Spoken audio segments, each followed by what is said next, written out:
আসসালামু আলাইকুম। আমন্ত্রণ জানাচ্ছি জাগো স্পোর্টসে। আপনাদের সাথে আছি আমি মমতাজ শাহিন রুম্পা। শুরুতেই জানিয়ে দেব আপডেটগুলো। জিম্বাবুয়ে হয়ে যাচ্ছে বাংলাদেশ ক্রিকেট। চ্যাম্পিয়ন্স ভারতকে অন্যায়ভাবে সুবিধা দিচ্ছে আইসিসি, বিস্ফোরক অভিযোগ তুলেছেন প্যাট কামিন্স। চমৎকার গতি, দ্রুত গতির নাহিদ রানার মুগ্ধ ডেল স্টেইন। বাংলাদেশ সফরে আসছে পাকিস্তান।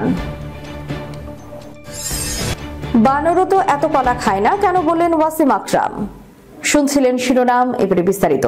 জিম্বাবুয়ে হয়ে যাচ্ছে বাংলাদেশ ক্রিকেট। চ্যাম্পিয়ন্স ট্রফিতে পায়ের তলায় মাটি খুঁজে পাননি বাংলাদেশ। টানা 2 হারে 1 ম্যাচ বাকি থাকতেই শেষ হয়েছে বাংলাদেশের চ্যাম্পিয়ন্স ট্রফি মিশন। বাংলাদেশের বিদায় নিশ্চিত হতেই সামাজিক মাধ্যমে পোস্ট করেছেন কিছুদিন আগেই বিসিবির পারফরম্যান্স অ্যানালিস্ট হিসেবে কাজ করে যাওয়া মাহসিন শেখ। সর্বশেষ বিপিএলেও ছিলেন তিনি খুলনা টাইগার্সের সঙ্গে। দীর্ঘদিন বাংলাদেশ ক্রিকেটের সঙ্গে কাজ করা মাহসিন দলের মূল সমস্যা চিহ্নিত করতে পেরেছেন বলে দাবি করেছেন। মাহসিন লিখেছেন, বাংলাদেশ ও পাকিস্তানের 2025 আইসিসি চ্যাম্পিয়ন্স ট্রফির প্রস্তুতির সাধারণ সমস্যা একদম একই। শুরু থেকেই দুর্বল দল নির্বাচন, চরম অব্যবস্থাপনা, মেধার অবমূল্যায়ন, জবাবদিহির অভাব। এই ক্ষেত্রে বাংলাদেশ ক্রিকেট বোর্ডের নীতি নির্ধারকদের নিয়েও প্রশ্ন তুলেছেন এই পারফরম্যান্স অ্যানালিস্ট। যারা সিদ্ধান্ত নিচ্ছেন তাদের যোগ্যতা নিয়ে প্রশ্ন আছে, কিন্তু তারা কারো কাছে দায়বদ্ধ নন। দেশীয় ক্রিকেট কাঠামো ধসে পড়ছে, অথচ সমাধানের কোনো উদ্যোগ নেই, বরং সব ভুল সিদ্ধান্তই পায় অগ্রাধিকার। এরপরেই বাংলাদেশ ক্রিকেট নিয়ে গুরুতর এক মন্তব্য করে বসেন মাহসিন। তিনি বলেছেন, এভাবে চলতে থাকতে বাংলাদেশ ও পাকিস্তান 2 দলই জিম্বাবুয়ের পথে হাঁটবে।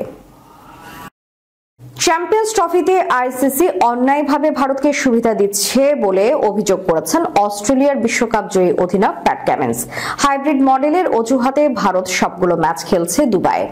এর ফলে রোহিতরা বাড়তি সুবিধা পাচ্ছেন বলে মন্তব্য করেন কামিন্স। বিসিসিআই এর মন রক্ষা করতে আইসিসির একচোখা নীতি বহু পুরনো, যা থেমে নেই চলমান আইসিসি চ্যাম্পিয়ন্স ট্রফিতেও। বাংলাদেশের বিপক্ষে ভারতের উদ্বোধনী ম্যাচের আগে কোহলিদের সেন্টার উইকেটে অনুশীলন করার সুবিধা দিয়েছে আইসিসি, অথচ শান্তদের উইকেট দেখারও সুযোগ হয়নি। মাঠে অনুশীলন করা তো বহু দূরের কথা। এই অনিয়ম নিয়ে বাংলাদেশের পক্ষে প্রতিবাদ জানানো সম্ভব না হলেও চুপ থাকেনি অস্ট্রেলিয়া। অন্যায়ভাবে আইসিসি যে ভারতকে সুবিধা দিয়েছে তা চোখে আঙুল দিয়ে দেখিয়ে দিলেন দেশটির বিশ্বকাপ জয়ী অধিনায়ক প্যাট কামিন্স। হাইব্রিড মডেলের অজুহাতে নিজেদের সবগুলো ম্যাচ দুবাইয়ে খেলছে ভারত, যেখানে এ গ্রুপের বাকি দলগুলো পাকিস্তান, ইউএই জার্নি করছে। সেখানে সাহেব বাবুদের মধ্যপ্রাচ্যে আরাম আয়েশের সুযোগ করে দিয়েছে আইসিসি। ভেন্যু হিসেবেও এমন একটা মাঠ নির্বাচন করে দিয়েছে বিশ্ব ক্রিকেটের নিয়ন্ত্রক সংস্থা, যেখানে কখনোই ওয়ানডে ম্যাচ হারেনি টিম ইন্ডিয়া। এই বিষয়ে প্যাট কামিন্স বলেন, চ্যাম্পিয়ন্স ট্রফির খেলাগুলো হয়তো মাঠে চলছে, কিন্তু অবশ্যই ভারতকে বিশেষ সুবিধা দেওয়া হচ্ছে। তাদের খুবই শক্তিশালী দেখাচ্ছে। এই সুযোগ আসলে করে দেওয়া হয়েছে ভারতকে একই মাঠে খেলার সুবিধা দিয়ে।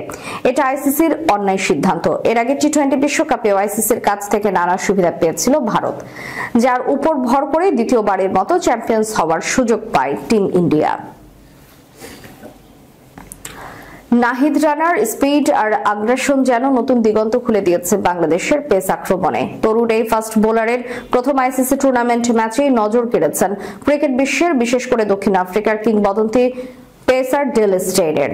আইসিসি চ্যাম্পিয়ন্স ট্রফির ম্যাচে নিউজিল্যান্ডের বিপক্ষে 8 ওভারে 43 রান খরচ করলেও নাহিদ সবচেয়ে বড় শিকার হিসেবে তুলে নেন কেন উইলিয়ামসনকে। তার বোলিং এর গতি ও আগ্রাসন দেখে প্রশংসায় পঞ্চমুখ স্টেইন। ইএসপিএন ক্রিক ইনফোর পোস্ট ম্যাচ বিশ্লেষণে স্টেইন বলেন, গতি দারুণ। উইলিয়ামসনকে আউট করা ওভারটি দেখলেই বোঝা যায়, মনে হচ্ছিল তিনি খানিকটা বিচলিত ছিলেন। সাধারণত উইলিয়ামসন প্রথম দিকে মাথা ঠান্ডা রেখে বল খেলে, কিন্তু এখানে তিনি খোলামেলাভাবে ব্যাট চালিয়েছেন। নাহিদ রানার মধ্যে কিছু একটা রয়েছে, যে কেউ যদি 150 কিলোমিটার/ঘন্টা গতিতে বল করতে পারে তবে সে অবশ্যই অবশ্যই ব্যাটসম্যানদের পরীক্ষা নেবে। এদিকে বাংলাদেশের সামগ্রিক পারফরম্যান্সে হতাশা প্রকাশ করে স্টেইন আরো যোগ করেন, আবারও একটি আইসিসি টুর্নামেন্টে বাংলাদেশ নিজেদের সেরাটা দিতে পারেনি, যা সত্যি দুঃখজনক।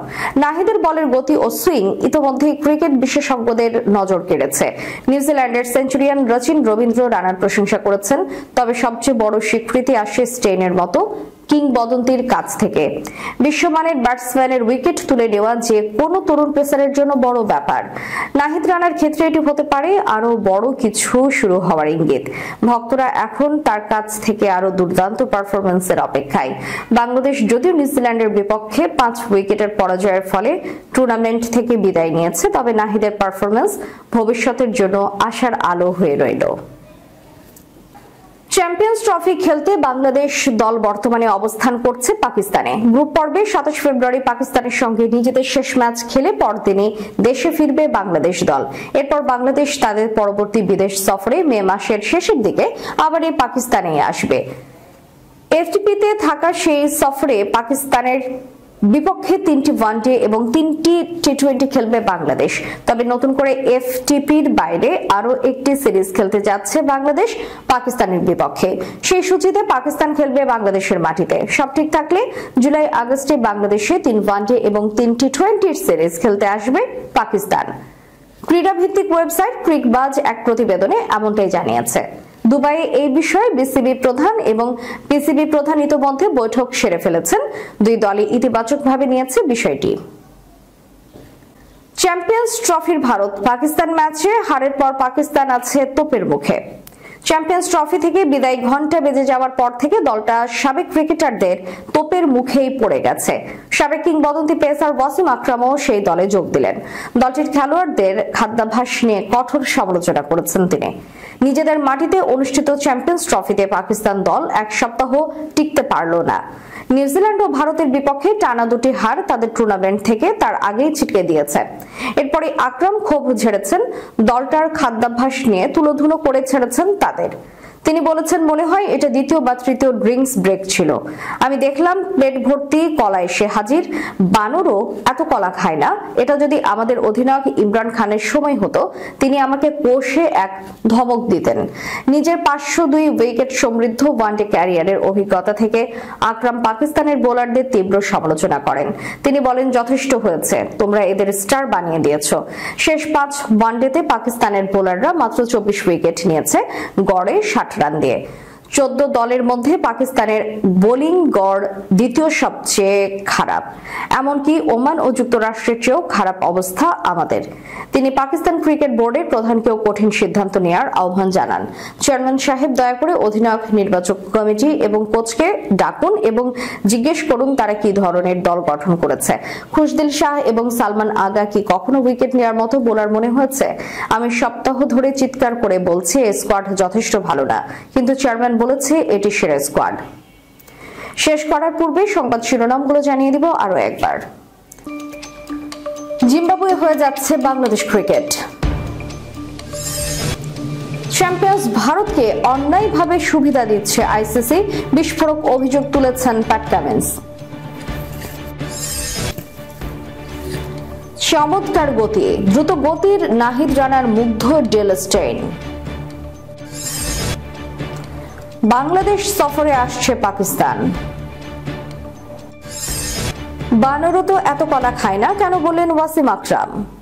এতক্ষণ আমাদের সাথে থাকার জন্য ধন্যবাদ। আল্লাহ হাফেজ।